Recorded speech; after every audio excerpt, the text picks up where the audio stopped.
Pembacaan firman kita hari ini terdapat pada Yohanes pasal 5. Penyembuhan pada hari Sabat di kolam Betesda. Sesudah itu ada hari raya orang Yahudi dan Yesus berangkat ke Yerusalem. Di Yerusalem dekat pintu gerbang domba ada sebuah kolam yang dalam bahasa Ibrani disebut Betesda. Ada 5 serambinya.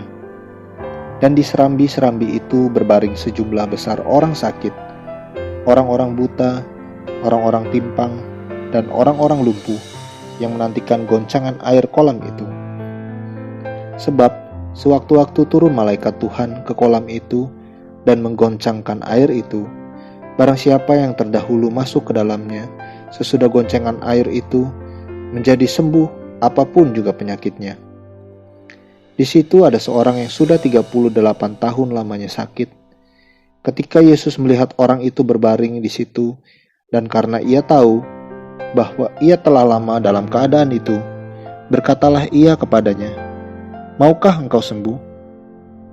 Jawab orang sakit itu kepadanya, "Tuhan, tidak ada orang yang menurunkan aku ke dalam kolam itu apabila airnya mulai goncang, dan sementara aku menuju ke kolam itu, orang lain sudah turun mendahului aku." Kata Yesus kepadanya, "Bangunlah, angkatlah tilammu dan berjalanlah." Dan pada saat itu juga sembuhlah orang itu, lalu ia mengangkat tilamnya dan berjalan. Tetapi hari itu hari Sabat.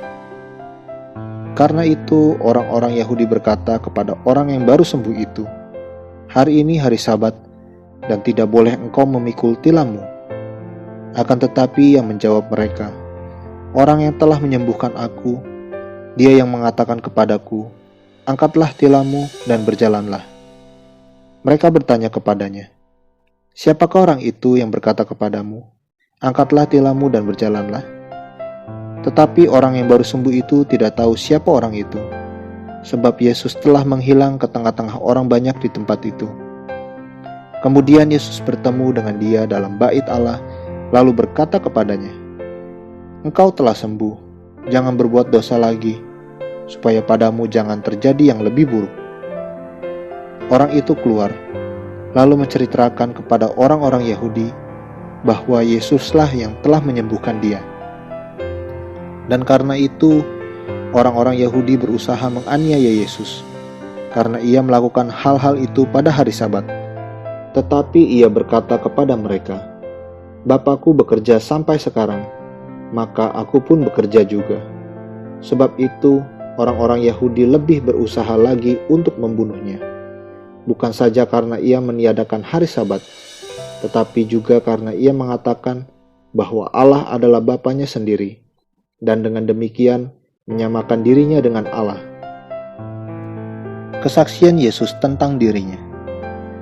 Maka Yesus menjawab mereka, katanya, "Aku berkata kepadamu, sesungguhnya anak tidak dapat mengerjakan sesuatu dari dirinya sendiri, jikalau tidak ia melihat Bapa mengerjakannya. Sebab apa yang dikerjakan Bapa, itu juga yang dikerjakan anak. Sebab Bapa mengasihi anak, dan ia menunjukkan kepadanya segala sesuatu yang dikerjakannya sendiri. Bahkan ia akan menunjukkan kepadanya pekerjaan-pekerjaan yang lebih besar lagi daripada pekerjaan-pekerjaan itu, sehingga kamu menjadi heran. Sebab sama seperti Bapa membangkitkan orang-orang mati dan menghidupkannya, demikian juga anak menghidupkan barang siapa yang dikehendakinya. Bapa tidak menghakimi siapapun, melainkan telah menyerahkan penghakiman itu seluruhnya kepada anak, supaya semua orang yang menghormati anak sama seperti mereka menghormati Bapa. Barang siapa tidak menghormati anak, ia juga tidak menghormati Bapa yang mengutus dia. Aku berkata kepadamu, sesungguhnya barang siapa mendengar perkataanku dan percaya kepada dia yang mengutus aku, ia mempunyai hidup yang kekal dan tidak turut dihukum, sebab ia sudah pindah dari dalam maut ke dalam hidup. Aku berkata kepadamu, sesungguhnya saatnya akan tiba, dan sudah tiba, bahwa orang-orang mati akan mendengar suara Anak Allah, dan mereka yang mendengarnya akan hidup. Sebab sama seperti Bapa mempunyai hidup dalam dirinya sendiri. Demikian juga diberikannya anak mempunyai hidup dalam dirinya sendiri. Dan ia telah memberikan kuasa kepadanya untuk menghakimi, karena ia adalah anak manusia. Janganlah kamu heran akan hal itu, sebab saatnya akan tiba bahwa semua orang yang di dalam kuburan akan mendengar suaranya, dan mereka yang telah berbuat baik akan keluar dan bangkit untuk hidup yang kekal. Tetapi mereka yang telah berbuat jahat akan bangkit untuk dihukum. Aku tidak dapat berbuat apa-apa dari diriku sendiri. Aku menghakimi sesuai dengan apa yang aku dengar, dan penghakimanku adil, sebab aku tidak menuruti kehendakku sendiri, melainkan kehendak Dia yang mengutus aku. Kalau aku bersaksi tentang diriku sendiri, maka kesaksianku itu tidak benar. Ada yang lain yang bersaksi tentang aku, dan aku tahu bahwa kesaksian yang diberikannya tentang aku adalah benar. Kamu telah mengirim utusan kepada Yohanes, dan ia telah bersaksi tentang kebenaran. Tetapi aku tidak memerlukan kesaksian dari manusia, namun aku mengatakan hal ini supaya kamu diselamatkan.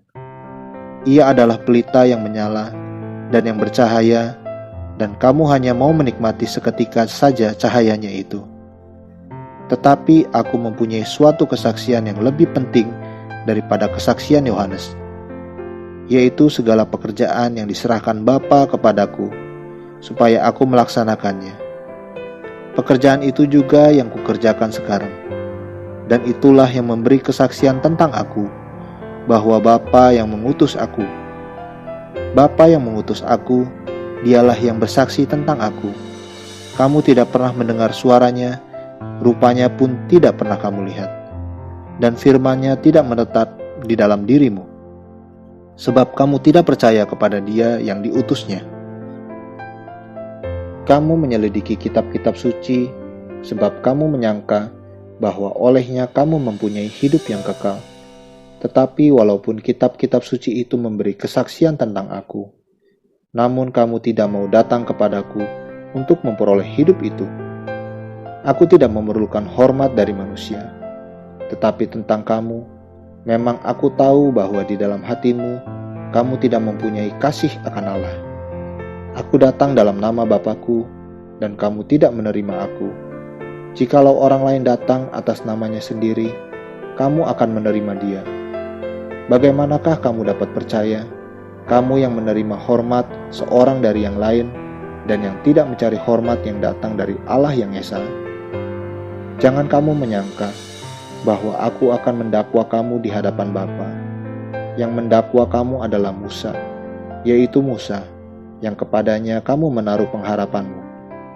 Sebab jikalau kamu percaya kepada Musa, tentu kamu akan percaya juga kepadaku, sebab ia telah menulis tentang aku. Tetapi jikalau kamu tidak percaya akan apa yang ditulisnya, bagaimanakah kamu akan percaya akan apa yang kukatakan?